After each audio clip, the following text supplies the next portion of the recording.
5 marketing stunts with disastrous consequences. 5. Snapple's downtown flood. In this story, event planners failed to realize ice might melt on a hot day. Snapple had launched a set of frozen treats and decided to promote it with a record-breaking stunt. They wanted to create the biggest popsicle ever made and stand it in downtown New York. This resulted in them trying to remove a 25-foot-tall, 17.5-ton ice sculpture on a stick from a freezer truck in Manhattan on a summer day in 2005. Before they could even put the giant snap-icicle upright, it began to melt. Strawberry kiwi pink goo began to flow down the streets. Police had to close down the road as onlookers made a run to higher ground. Brand representatives have stated that there will be no second attempt to break the record. 4. Fiat's love letters. In an ill-conceived stunt in Spain, Fiat mailed letters to 50,000 women claiming to be from a secret admirer. There was no signature. There was no indication of what or who was behind the letter. The letter pretended to be from someone who had noticed the woman while looking at them on the street. It further said, "I only need to be with you for a couple of minutes, and even if it doesn't work out, I promise you won't forget our little experience together." These were decidedly creepy letters to receive. Many women believed that they were being stalked.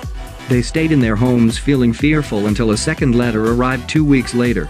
This letter explained that the first had been a marketing tactic and invited the women to their local Fiat dealer. The women, enraged, decided not to accept the offer. They decided it was more appropriate to sue Fiat instead. These male recipients won their case. However, the payout was quite small. Fortunately for Fiat, this campaign predated the internet, 1994, and so word of their creepy gaffe did not travel too far. 3. Lay's rainy days. Lay's chips, which are known as Walker's crisps in the UK, decided to run a campaign where participants could bet on when and where it would rain. Unfortunately, the company, owned by PepsiCo in the USA, did not realize how easy a competition this would be in the UK, where it rains pretty much all the time. Many bets were soon being won.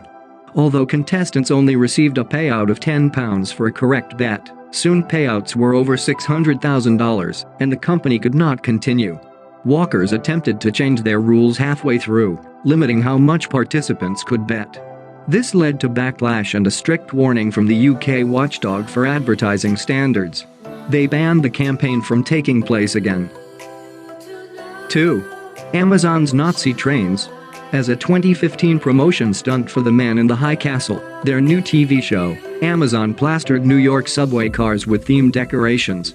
Unfortunately, the show depicts the USA under Axis control in an alternate reality where Germany and Japan had won World War II. These themed decorations were versions of the Third Reich and Imperial Japan insignia. On subway trains, seats and walls were entirely covered in these designs, including the American flag reimagined with the German eagle and Iron Cross in place of the stars. They at least figured out not to include a swastika. A spokesperson stated that advertising a show with this type of subject matter would always be difficult. Others deemed this move as pretty obviously insensitive and tasteless to plaster Nazi symbols inescapably all over the morning commute of the people of New York. 1.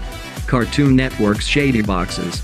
The Cartoon Network managed to cause chaos and panic across Boston with a marketing stunt, Poor Boston. This one was also in 2007, the same as the Dr. Pepper Cemetery fiasco from above. The marketing company they had hired decided to set up adverts on the city streets. They had an artist create boxes with LED lights depicting a character, Moonanite, from Aqua Teen Hunger Force, a new show they were promoting, all over the city. Many residents panicked at the sight of these and called emergency services. At least one of these devices was seen as so suspicious that it was detonated on site. Some residents thought that the panic was ridiculous and mocked it. They started a campaign placing stickers on devices like ATMs and parking meters reading "This is not a bomb." Others, however, took it very seriously. The artist behind the piece was arrested. Turner Broadcasting, the parent company of Cartoon Network, was ordered to pay out over $2 million to various security and law enforcement agencies that had been called out as a result.